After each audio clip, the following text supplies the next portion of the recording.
தேர்ச்சி விகிதத்தை கருத்தில் கொண்டு நாகை மாவட்டம் கீழப்பெரும்பள்ளம் அரசு மேல்நிலைப் பள்ளியில் சரியாக படிக்காத மாணவிகள் 6 பேரை தலைமை ஆசிரியர் தேர்வு எழுத அனுமதி மறுத்த சம்பவம் பெரும் அதிர்ச்சியை ஏற்படுத்தியுள்ளது.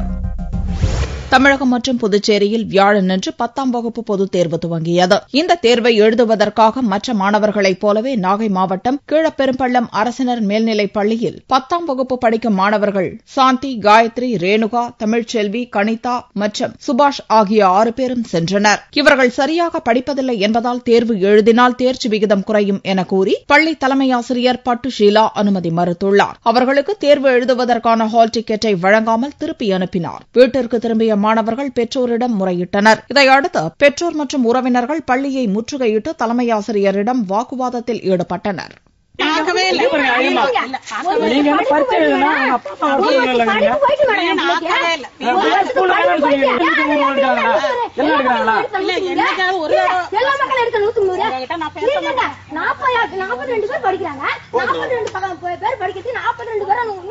பெற்றோர் மற்றும் உறவினரின் கோரிக்கையை பள்ளி நிர்வாகம் மறுத்துவிட்டது. இதனால் மாணவர்கள் தேர்வு எழுத முடியாமல் போனது.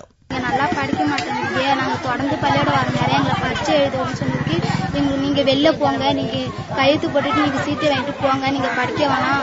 அதுக்கு நாங்க கேட்டதுக்கு இத்தனை பேர் படிக்கிறாங்க மேடம், ஏன் மேடம் எங்களை 6 பேர் எழுதவுல, நீங்க எல்லாம் எழுத வேண்டியில்ல, நீங்க போங்க, ஆல் டிக்கெட் எல்லாம் கிடையாதுன்னு சொல்றாங்க. படிக்க வேணாம், நீ அடுத்த வருஷத்துக்கு படிச்சுக்க, நீங்க இப்பெல்லாம் சேர்க்க முடியாது, அடுத்த வருஷத்துக்கு நீ சேர்ந்துக்க சொல்லிட்டு 6 பேருக்குமே சொல்லி அனுப்பிட்டாங்க. நான் எவ்வளவு கஷ்டப்பட்டு நான் வளர்த்து என் பிள்ளைய 1 வருஷம் ஒரு படிப்பு வீணா போகுது, 1 வருஷத்துக்கு படிப்பு வீணா போகுது. எங்க வீட்டுக்காரங்க அவ்வளவு கஷ்டப்படுறாங்க.